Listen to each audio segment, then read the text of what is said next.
made by Garrett in Easton, or Leicester, whichever way you pronounce that. And it worked in the shipyard right the way through to the 1960s, which makes it the longest continuing working steam road locomotive in the country. But to give you an idea of time, it would be working by, I'm guessing, since the 1970s, thought it was scrap valued, perhaps under £100 at the time, by Wallace and Stevens, Basingstoke, or several of their engines here today. It's a general agricultural engine. Now it didn't pull a plough, we talked about ploughing later, but it would have been used for what was the precursor to a combine harvester. It would have been linked by a belt to a stationary threshing machine in the rick yard to separate the corn, wheat, whatever, for going to the miller. And it worked nearly all its life in the Sussex area, and it was laid up in the 70s in a shed over the back there, which subsequently fell down. And they'd started work on it, but the volunteers weren't many at that time, and they ended up missing some bits and not getting finished. And when the trust was formed in 2003-4, after the death of Joyce, the first volunteers, this was the first engine they got money together to restore properly. Although things like boilers have to be done by a professional boiler engineer for safety's sake, all the work on this engine has been done by volunteers here at the park, especially John Carver and his son George, who's driving it now. So I'll come to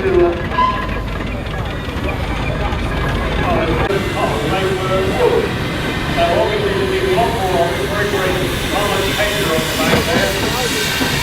This one comes all the way down from Essex.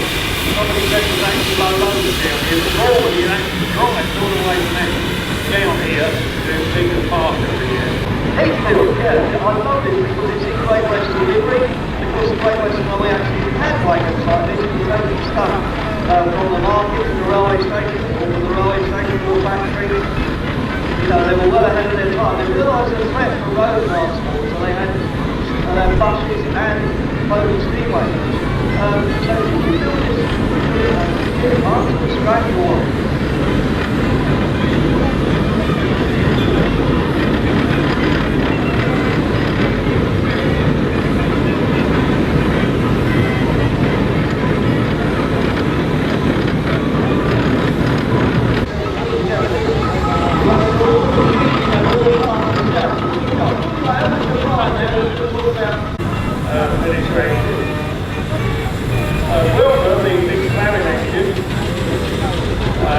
essential work apparently done on the border. These engines were always supplied in pairs.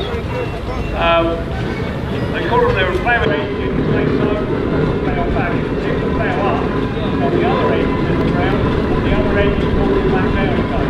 Very efficient way of ploughing clearing, because they can put one or two furrows on it rather than scratching it. We've got another, you remember I was talking about the little miniature Shovels? This is a full-size Shovels. In actual fact, in full size it would have been quite small for a Shovels engine. It's Royal Star, as you can see the name. It was built in 1914, obviously the start of the Second World War. Before it could do any work for a private, it would have been requisitioned by the War Department used for threshing the wheat and straw. It then went to into preservation, and basically, while the current owner finally knew that his dad got it in totally derelict condition, like most of these engines were. It's here for the second year running, and I think it's being done by Stuart James. Anyway, finally knew. And then Mr. Trotwood, Bruce Trotwood, with his lovely engine which is called Peace. I think that was after his mum, because she was born 1918. Spencer District Urban Council worked this entire line for them. The driver stayed with them right to the end, and unlike councils today where some accountant writes it off and says we'll have a new one, they said no, this works, it ain't broke, don't fix it. We've got the driver who's happy to work, and the gentleman's hanging on with the line. That would have ripped up the roads. Then you've got belly tanks, but they're not belly tanks, they held tar. And once it shut the road, it would spray the tar in, it comes with a set of car sprayers attached. So it did every job. There's not many of those powder ones left.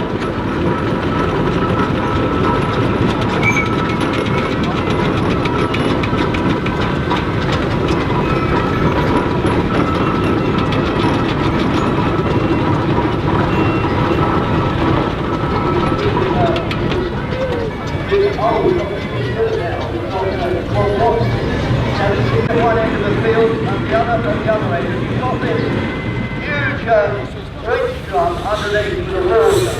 And this is just like what Brian just said. You picture it, these engines that aerate a field as long as this with what we call the balance valve. We've got one of those here on site.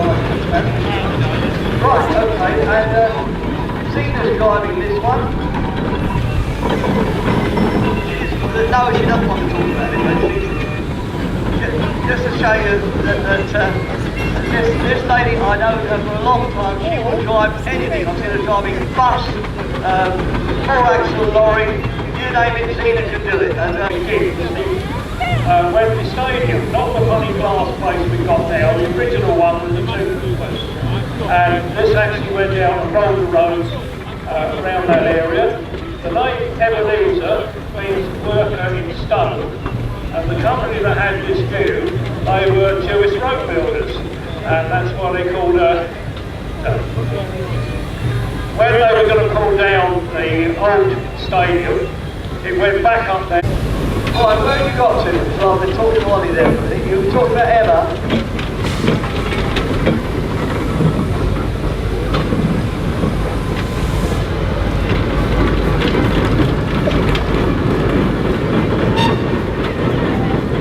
There's two rollers going around. I should mention that you'll see quite a few Aveling and Porter engines here now.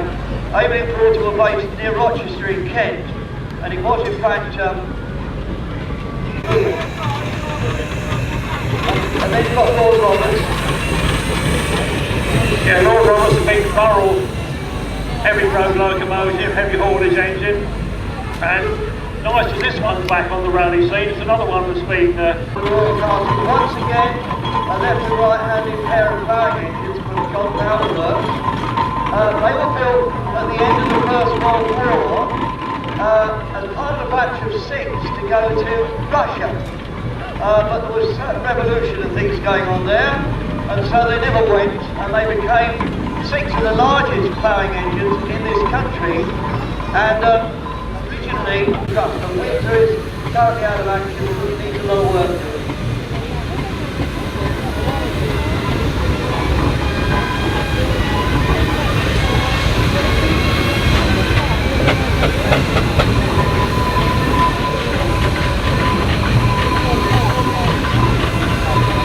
This is Margaret, I think it is.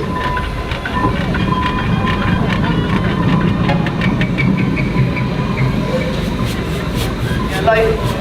No, it's not Lady Margaret. It's amazing it's coming in at all because I've got it crossed off in here.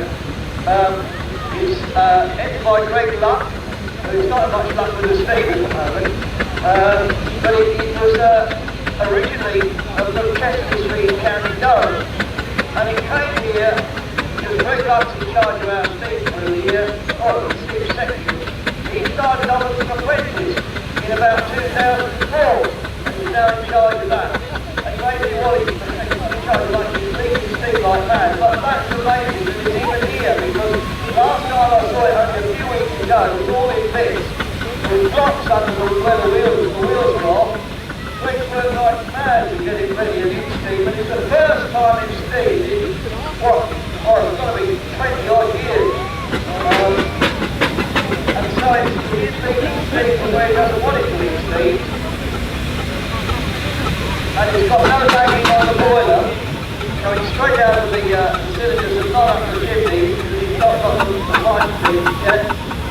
That's why the steam's coming out there and not up the chimney. It's not dangerous at all, it's just not finished. And he's done everything with that engine. I've watched him gradually. Obviously, the broiler again has been professionally done, but everything else attended a whole lot of that.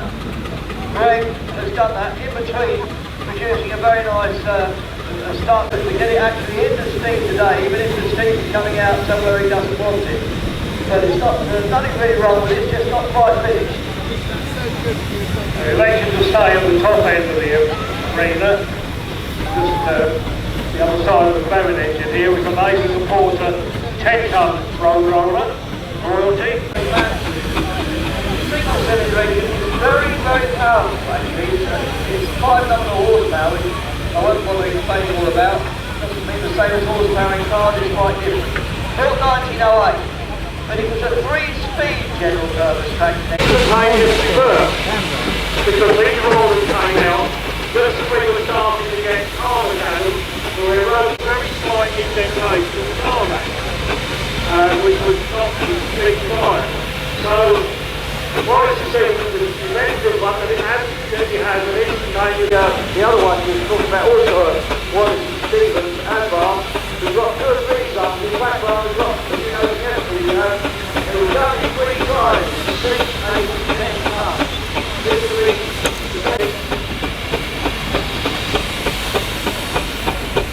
that's a good point. Those guys were all engineers.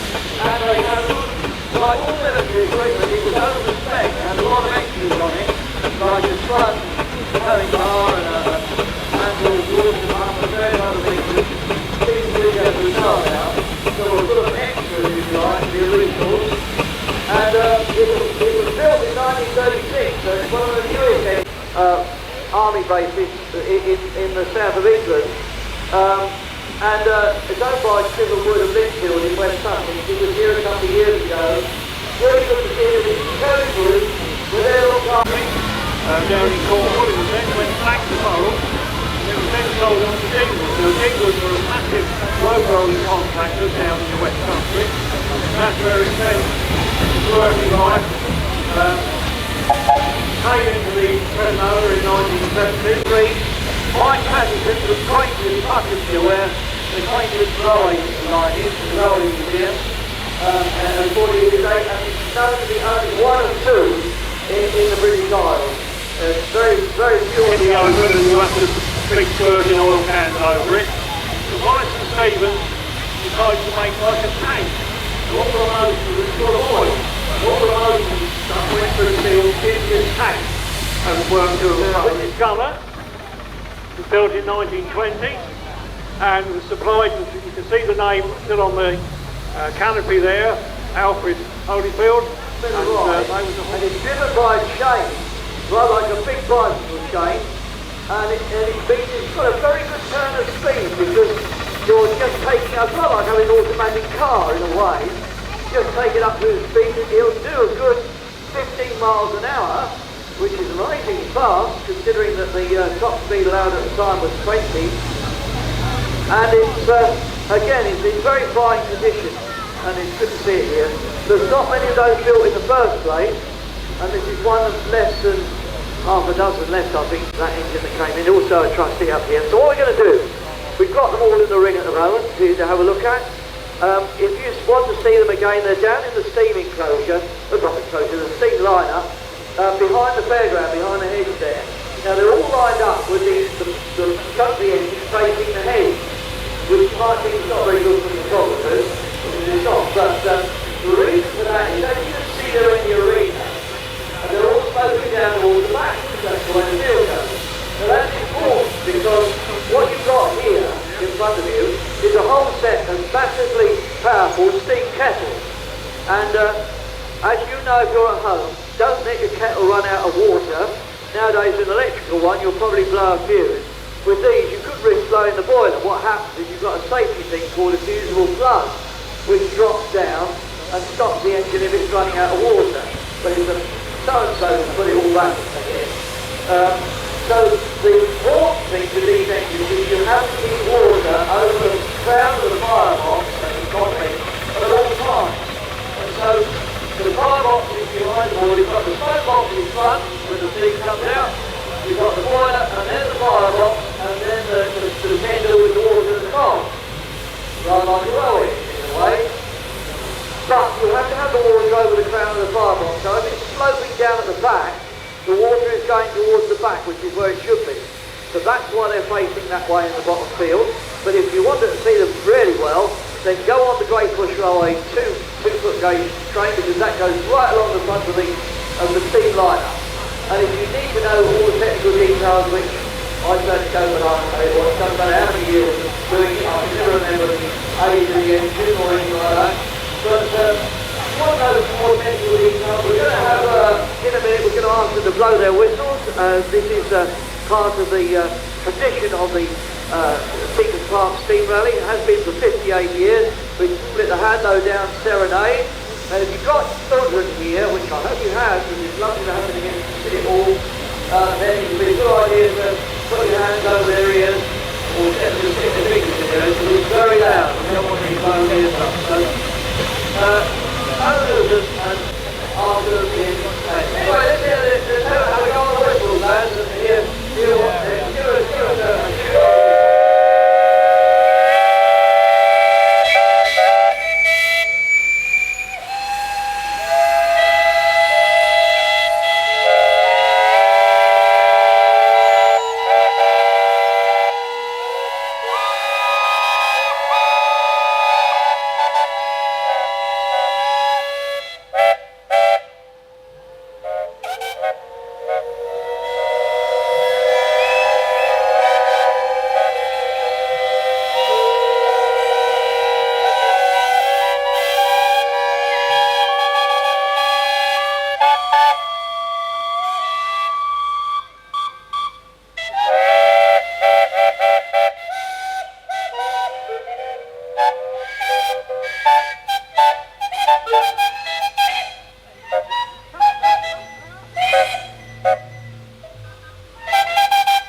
and it's a Sentinel S4, which would have been built in the 1930s. It's on, you'll see it's on pneumatic tyres, which of course makes it quite modern really, but it's a British train, and Sentinel already got horizontal orders.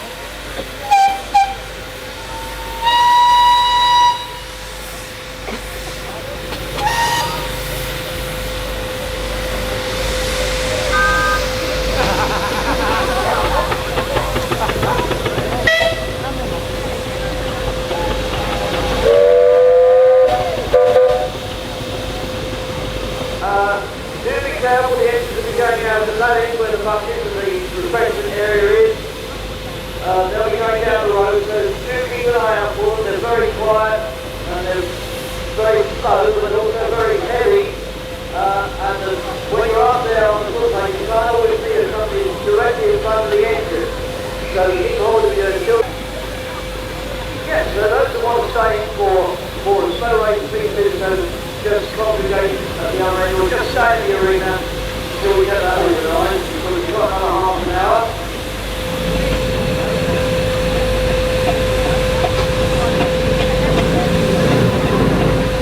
At this point, obviously, most of the engines are working at full pressure because they've been standing still and all the time the cars have been going, they've been making steam, and so there's a lot of steam coming out of the safety valves.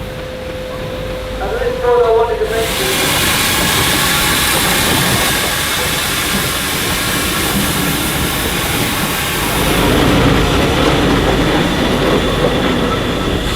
Right, pensioner, generator control Wallace and Stevens. Rebuilt here by volunteers at Tinker's Park. Next one in, please. Next one up. John and his son have done an awful lot of work on this engine, and they look after it, and they've taken it on the road. Before it had the rubbers fitted to the back wheels, they took this on the road with the metal.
you're crying and get happy again when you're smiling. Keep on smiling, and the whole world smiles with you.